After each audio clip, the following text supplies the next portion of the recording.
अरस्तु, जो कि एक महान ग्रीक दार्शनिक, पढ़ते ही मेरे दिमाग में प्रश्न कौंध गया, ये दार्शनिक कौन होते हैं। 11वीं कक्षा में बायो के शिक्षक से पूछने की हिम्मत न हुई और इंटरनेट का ज़माना न था, सो ये सवाल कई महीनों तक मेरे मन में चलता रहा और बाद में अवचेतन मन में चला गया। ब्रह्म, जीव, रहस्य, नैतिकता जैसे शब्द कक्षा 7 में ही रामचरितमानस पढ़ते हुए सुनाया था। विज्ञान की पढ़ाई में बहुत सारी जिज्ञासाओं का अंत हुआ, किंतु कई प्रश्नों का उत्तर मिलना अभी शेष था। ग्रेजुएशन अंतिम वर्ष तक मुझे महसूस हुआ कि मानवीय पक्षों की व्याख्या विज्ञान नहीं कर पा रहा है और युवा मन में इस समय उठते विचारों, प्रश्नों के कारण मेरा रुझान मन को समझने की ओर ललायित हो उठा। पड़ताल किया और पाया कि मन को समझने के लिए मनोविज्ञान पढ़ना होता है और बीएससी बायोटेक के बाद एमएससी करने की बजाय एमए साइकोलॉजी में प्रवेश ले लिया। मनोविज्ञान का पहला अध्याय मनोविज्ञान दर्शन की एक शाखा है। पढ़ते ही अवचेतन मन में सोया दार्शनिक शब्द जाग उठा, मानो इसी दिन तक के लिए सोया हो। मन को समझने की उत्कृष्ट अभिलाषा के चलते 10 दिनों के अंदर ही मनोविज्ञान की एक पुस्तक पढ़ डाली। दर्शन और दार्शनिक शब्द से भी कुछ परिचित हो गया। मनोविज्ञान दर्शन के विषयों की पृष्ठभूमि लेते हुए मन संबंधित विषयों को शामिल करके दर्शन को हाशिए में डालता आगे बढ़ रहा था।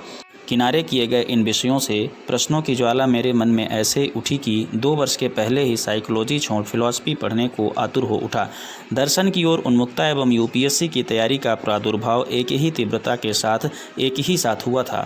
यूपीएससी के विषय चयन हेतु मेरे पास 3 विकल्प थे: मनोविज्ञान, दर्शन शास्त्र और हिंदी साहित्य।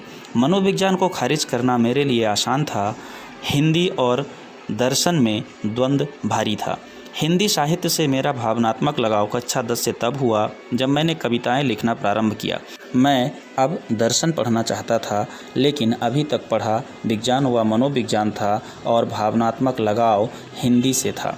प्रेम और तर्क की लड़ाई में मन कई दिनों तक उलझा रहा और माँ उदार होती है, यह बात तब भी चरितार्थ हुई थी कि हिंदी ने मुझे फिलॉसफी पढ़ने के लिए अग्रसर किया। एक दिन एक तर्क दिमाग में आया कि हिंदी तो अपनी ही है, दर्शन नया है, दर्शन पढ़ो। क्योंकि मुझे कई अमूर्त प्रश्नों के उत्तर ढूंढने थे, अतः मैंने दर्शन चुन लिया। इलाहाबाद विश्वविद्यालय के एक प्रतिष्ठित प्रोफेसर एक निजी कोचिंग में दर्शन की क्लास प्रारंभ कर रहे थे। 3 दिन के इस फ्री डेमो में मैंने दर्शन पढ़ना प्रारंभ किया। दर्शन क्या है, दर्शन की समस्याएं क्या है जैसे विषयों को सीखते हुए मैं बहुत खुश था कि इलाहाबाद विश्वविद्यालय के एक प्रोफेसर से पढ़ने का मुझे मौका मिला है। 3-4 दिन बाद दर्शन शास्त्र बाय अमित कुमार सिंह का एक पर्चा मुझे मिलता है। इस विज्ञापन के पर्चे से मैं ज़्यादा प्रभावित नहीं हुआ, क्योंकि मैं इलाहाबाद विश्वविद्यालय के एक प्रोफेसर से दर्शन शास्त्र की पढ़ाई शुरू कर चुका था। एक मित्र के कहने पर अमित सर के यहाँ डेमो लेने गया। क्लास दर्शन शास्त्र यूपीएससी के लिए क्यों सही विषय है, इससे शुरू होती है।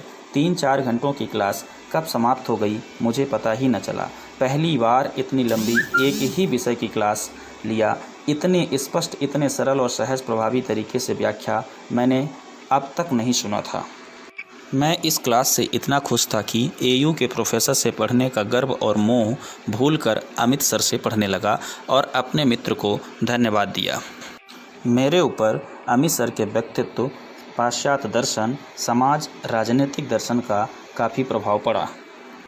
4-5 महीने की क्लास के बाद मेरा एमए फर्स्ट ईयर फिलॉसफी भी पूरा हुआ और यूजीसी नेट क्वालिफाई हुआ। यूनिवर्सिटी में प्रोफेसर श्रीकांत सर की छाया में भारतीय दर्शन और तर्कशास्त्र की गहरी समझ विकसित की।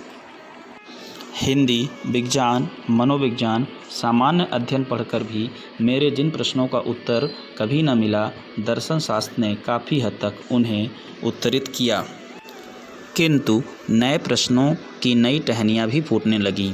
प्रश्न उठना, उत्तर ढूंढना, फिर प्रश्न करना, यही तो प्रक्रिया है ज्ञान की। प्रश्न कभी समाप्त नहीं होते, क्योंकि ज्ञान की प्रक्रिया अनंत है।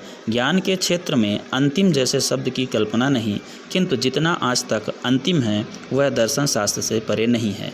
इसलिए दर्शन ज्ञान का स्रोत है और समस्त विषयों की जननी है। दर्शन की इसी देन से अभिभूत हो इसकी उपयोगिता को जनमानस तक पहुंचाने के लिए मैं एल.बी. कुशवाहा फिलो ज्ञान यूट्यूब चैनल दर्शन को, दर्शन के विद्यार्थियों को और आप सब सुधी श्रोताओं को समर्पित करता हूं। अगली कड़ी में मैं अपने यूट्यूब चैनल फिलो ज्ञान दर्शन शास्त्र, नीति शास्त्र के बारे में विस्तृत परिचय कराऊंगा। यदि आप ज्ञान, विज्ञान, तर्क, नैतिक जीवन एवं सामाजिक मुद्दों में रुचि रखते हैं तो सब्सक्राइब करें हमारा यूट्यूब चैनल फिलो ज्ञान, बेल आइकन प्रेस करें, अपने दोस्तों तक पहुंचाएं। धन्यवाद। फिर मिलते हैं एक नई ऊर्जा, नए उत्साह और नए जुनून के साथ। जहां रहें सीखते रहें, सिखाते रहें, देखते रहें और दिखाते रहें हमारा यूट्यूब चैनल फिलो ज्ञान। एक बार फिर से आपका बहुत बहुत धन्यवाद। आपका दिन शुभ हो।